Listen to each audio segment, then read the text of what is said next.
Hai sahabat servis, pada kesempatan kali ini saya akan melakukan perbaikan lemari pendingin kulkas 2 pintu. Untuk kerusakan dari kulkas ini di ruang pintu bawah, yaitu ruang refrigerator, di sini saya rasakan raknya tidak ada terasa dingin. Sehingga bahan-bahan makanan yang ada di ruang refrigerator ini menjadi rusak. Oke, seperti ini permasalahannya ya. Lalu kita berlanjut ke ruang freezer. Di ruang freezer di sini proses pembekuannya tidak sempurna. Bisa dilihat di sini airnya tidak bisa membeku ya. Setelah saya amati di bagian belakang di sini terdapat penumpukan salju yang cukup tebal. Nah, apabila mengalami masalah seperti ini namanya terjadi pengeblokan, jadi gagal defrost. Nah, ini yang mengakibatkan ruang freezer menjadi tidak dingin dan ruang refrigerator juga tidak dingin ya akibat dari pembekuan ini. Baik, selanjutnya kita matikan saja unit kulkas ini supaya bongkahan salju ini bisa mencair dengan sendiri ya.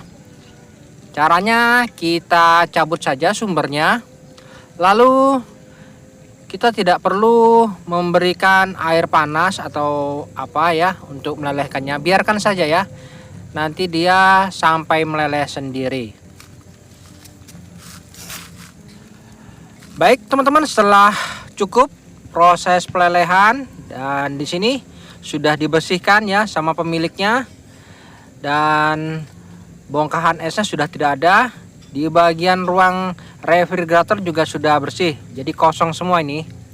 Saatnya saya akan melakukan proses perbaikan.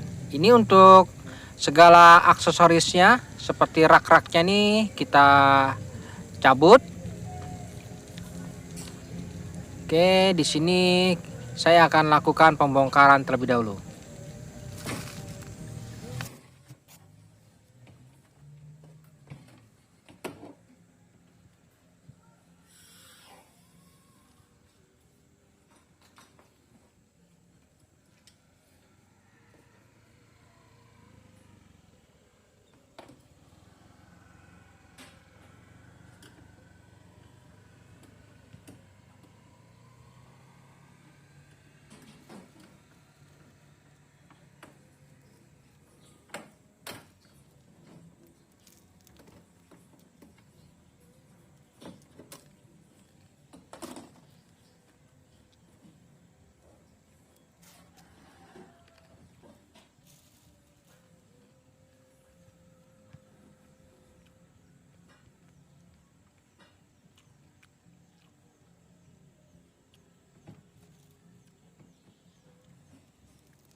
Baik teman-teman, di sini setelah saya lakukan pembongkaran pada bagian kap ruang freezer, nampak jelas ya di sini. Oke. Setelah itu kita intip di bagian belakang. Untuk model dari kulkas ini yaitu GR-RG58ED GB. Nah, ini ya untuk modelnya. Lalu kita lihat di diagram kelistrikan. Untuk jenis kulkas ini, di sini dari diagram kelistrikan bisa terlihat bahwa menggunakan sistem timer. Untuk sistem timernya di sini menggunakan timer sistem 13 ya. Nah, ini ya timernya sistem 13. Jadi apabila timer sistem 13 itu harus selalu berputar. Lalu untuk dapur pacunya di sini menggunakan mesin kompresor FL1875SH yang kategorinya adalah 1/5 PK+. Wah, cukup mumpuni ya untuk mesin kompresornya. Lalu di bagian samping di sini ada kotak yaitu letak dari timer. Di sini saya bongkar dulu. Oke, kita akan lihat apakah timer ini bekerja dengan normal. Apabila terlihat ya bergetar dan berputar, itu menandakan bahwa timer kondisinya baik. Oke, di sini kita akan cek ya apakah timer ini berputar pada saat nanti kita berikan sumber. Oke, saya berikan sumber terlebih dahulu, saya hidupkan.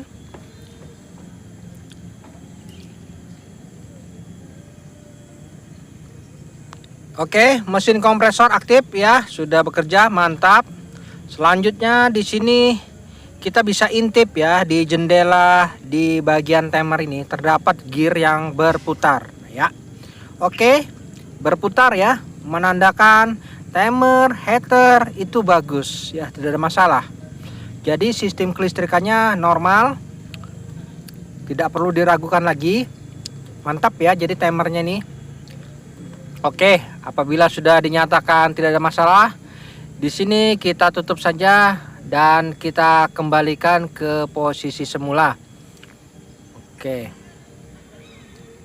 Lalu untuk pipa tekan di sini saya raba kondisinya panas.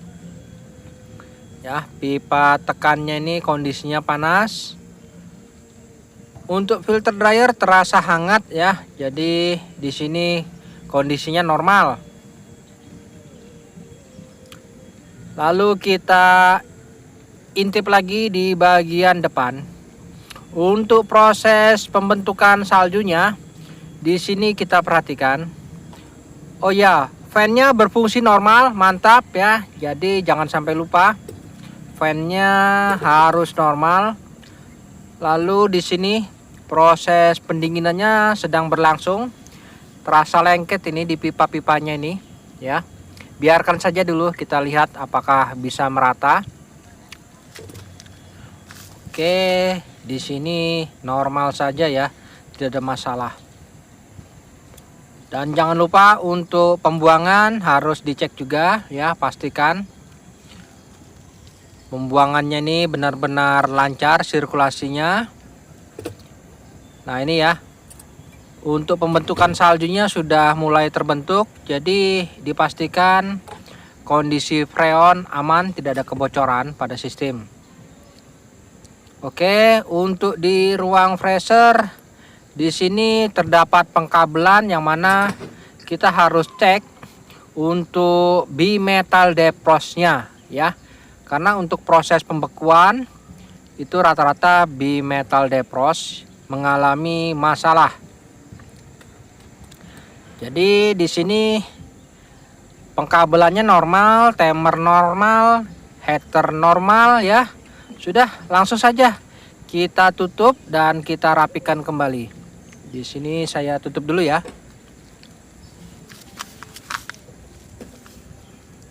Oke, di sini sudah saya kembalikan ke posisi semula timernya. Lalu beranjak lagi kita ke bagian ruang freezer. Di ruang freezer, disinilah letak permasalahannya. Oke, untuk saljunya semakin terbentuk, jadi aman ini, tidak ada kebocoran pada sistem. Selanjutnya kita langsung saja terfokus pada bimetal defrost ya. Artinya mungkin bimetal defrostnya ini yang tidak bekerja. Namun sebelumnya dimatikan dulu ya unitnya. Pastikan tidak ada aliran listrik ya, sudah dipastikan mati. Tidak ada kehidupan pada unit kulkas ini. Kita langsung saja menuju ke komponen yang rusak, yaitu bimetal defrost. Letaknya di sekitar akumulator. Nah, ini adalah bimetal defrost. Ini yang saya nyatakan rusak ya. Jadi tidak perlu dilakukan pengukuran, langsung saja diganti nih bimetal defrostnya nih. Di sini saya potong dulu. Ada 2 kabel ya di bimetal defrost ini. Dan ini walaupun bolak-balik tidak masalah. Nah, ini ya bimetal defrost yang saya vonis rusak. Dan saya langsung ganti saja dengan yang baru. Walaupun bentuknya berbeda, namun fungsinya sama saja. Tidak perlu khawatir. Oke, di sini tinggal dikembalikan seperti semula. Letaknya juga kalau bisa seperti aslinya ya, menghadapnya yang di platnya ini menuju ke akumulator. Oke, seperti ini ya. Tinggal kita kaitkan saja kembali. Nah, ini tadi posisinya begini, tinggal dikaitkan. Maka bimetal defrost akan bersentuhan dengan akumulator. Nah, setelah itu kabelnya ini kan ada 2 kabel ya. Jadi kita langsung sambung saja. Tidak masalah ini bolak-balik, karena ini tidak ada positif dan negatifnya. Jadi bebas ini.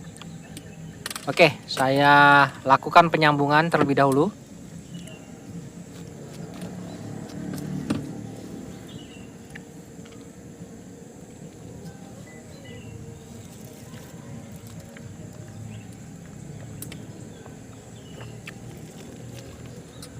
Oke teman-teman, setelah saya lakukan penyambungan dan sudah saya isolasi dengan rapi, tinggal dirapikan saja ke posisi semula. Nah, ini usahakan kabel ini jangan terjepit supaya tidak mengganggu saat dilakukan penutupan nantinya. Nah, ini ya bimetal defrost yang saya vonis rusak sudah saya ganti dengan yang baru. Oke, selanjutnya tinggal ditutup ya. Jadi tidak perlu susah ya perbaikan kulkas yang mengalami masalah tidak dingin di bagian bawah. Dan setelah saya tutup, jangan lupa untuk kap depannya juga, aksesorisnya juga jangan lupa, semua harus dikembalikan. Untuk soket lampu di sini jangan lupa juga, nanti tidak menyala ya, sudah terpasang tidak menyala, jangan lupa. Oke, selanjutnya penutup lampunya juga harus dikembalikan. Nah, ini. Oke, setelah itu raknya juga dikembalikan ke posisi semula. Jadi jangan sampai ada yang tertinggal untuk proses perakitan. Nah, seperti ini ya. Jadi sudah kembali seperti semula, sudah kita lakukan pergantian part. Selanjutnya tinggal dilakukan pengetesan. Di sini saya berikan sumber. Oke, lampu penerangan aktif menyala. Selanjutnya kita lihat lagi untuk kinerja fan. Pastikan di sini berfungsi ya. fan-nya berfungsi dengan normal di ruang freezer. Oke, selanjutnya kita cek lagi di bagian ruang refrigerator. Di ruang refrigerator lampunya juga menyala. Jadi kita biarkan dulu sejenak ya. Kita rapikan, dan setelah saya rapikan, di sini saya raba dindingnya terasa hangat, mantap. Lalu tidak ada salahnya ya. Di sini saya lakukan pengujian. Di ruang refrigerator saya berikan air mineral ya. Nanti kita cek bagaimana hasilnya. Lalu di ruang freezer juga saya berikan air mineral, yang mana harus membeku nih ya dalam waktu sekitar 4 atau 5 hari. Kita lakukan pengecekan kembali ya. Oke, saya tinggal dulu, nanti saya akan kembali lagi. Baik teman-teman, setelah 5 hari kemudian di sini saya lakukan pengecekan bagaimana hasilnya ya. Saya raba dinding-dindingnya, di sini terasa hangat, pertanda baik. Lalu di ruang refrigerator di sini saya cek. Untuk raknya saya rasakan, wah mantap, dinginnya terasa ya. Bahan-bahan di sini sudah awet, tidak rusak lagi ya. Jadi sudah pasti bagus ini di ruang refrigerator. Air mineral di sini saya rasakan dinginnya sudah terasa dingin ya. Sudah terlihat butek gitu. Oke, ruang refrigerator aman. Lalu kita cek di ruang freezer. Bagaimana di ruang freezer? Nah, ini air mineral yang kita lakukan pengetesan di sini masih membeku dalam waktu 5 hari. Pertanda proses pembekuannya di sini sudah sempurna ya. Tidak ada masalah. Jadi untuk perbaikan kulkas ini sudah selesai. Baik teman-teman, sampai di sini dulu perjumpaan video saya, dan kita akan ketemu lagi pada video-video saya selanjutnya. Sampai jumpa.